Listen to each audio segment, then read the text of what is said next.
পরকীয়া টরকীয়া বুঝি না, আমি খুব সহজ সরল সমাধান বুঝি। এত জটিলতা আমার পোষায় না।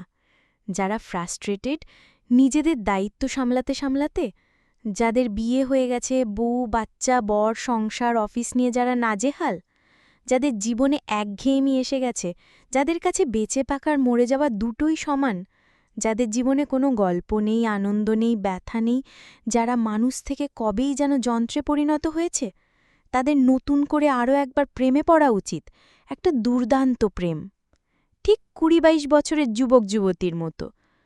সমাজের নীতিনিয়মের বিরুদ্ধে গিয়ে, সবার আড়ালে আবডালে গিয়ে লুকিয়ে প্রেমে পড়া উচিত। যেভাবে বিপ্লব আসে, দিন পাল্টায়, সেভাবেই ভেতর ভেতর পাল্টে যাওয়া উচিত। আমি একবারও বলছি না নিজের দায়িত্ব এড়িয়ে কাছের মানুষকে ঠকিয়ে অন্য কারোর সাথে কমিটেড হওয়া উচিত বা চিরাচরিত সম্পর্কে জড়িয়ে পড়া উচিত।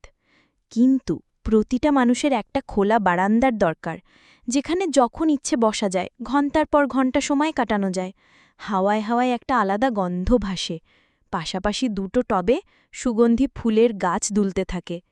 যে বারান্দায় কাগজ ছিঁড়ে কুটি কুটি করে ছড়িয়ে দেওয়া যায়, অভিমান হলে কান্নাকাটি করা যায়, ভীষণ রকম আনন্দ পেলে চিৎকার করে হেসে নেওয়া যায়। এক কাপ কফি নিয়ে যে বারান্দায় বসে সামনের রাস্তাটা পরিষ্কার দেখা যায়, যে রাস্তার মোড়ে রতন কাকু ফুচকা নিয়ে বসে, যে রাস্তায় বৃষ্টি পড়লেই ছড়িয়ে যায় হলদে কদম ফুল, আর তার উপর দিয়ে হেঁটে যায় সত্য ২১-এ পড়া তরুণ তরুণী।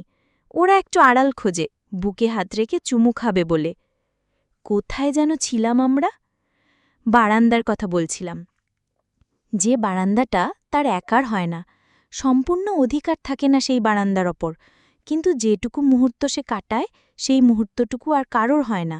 না তার বর বউ বাচ্চা সংসার শ্বশুর শাশুড়ি কারোর নয়, স্রেফ তার একার। সব সম্পর্কে প্রতিশ্রুতি দিতে নেই, আবেগ কমে আসে। সব সম্পর্কে অধিকার বোধ থাকতে নেই, যত্ন কমে আসে। সব সম্পর্কে অভিযোগ রাখতে নেই, অনুভূতি ছোট হয়ে আসে। কিছু মানুষকে একার করে পেতে নেই, আবদার কমে আসে। এক একটা সম্পর্ক এক একটা মানুষকে খোলা বারান্দা ভেবে একটু শুয়ে বসে হাত পা ছড়িয়ে ২-১ পাতা কবিতা লিখে ফেলতে হয়, কিংবা গিটার হাতে একটা দারুণ গান গেয়ে ফেলতে হয়, কিংবা এক একটা বিকেলবেলায় স্কুটি নিয়ে বেরিয়ে পড়তে হয় তার সাথে। জীবনে বেঁচে থাকার কিছু কারণ বেড়ে যায়, ভালো থাকার একটা বাহানা একটা অজুহাত খুঁজে পাওয়া যায়, অভিমান করার জন্য একটা মানুষ পাওয়া যায়।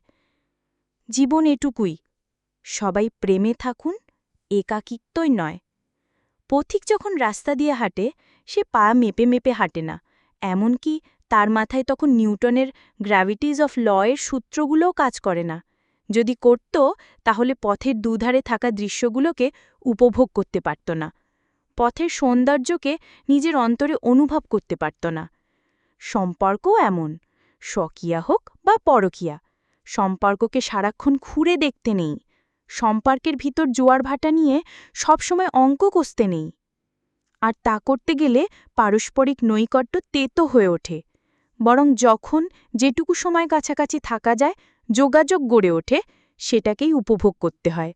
তা না হলে সম্পর্কের লাবণ্য ধ্বংসস্তূপে পরিণত হয়, সম্পর্ক বোঝা হয়ে ওঠে।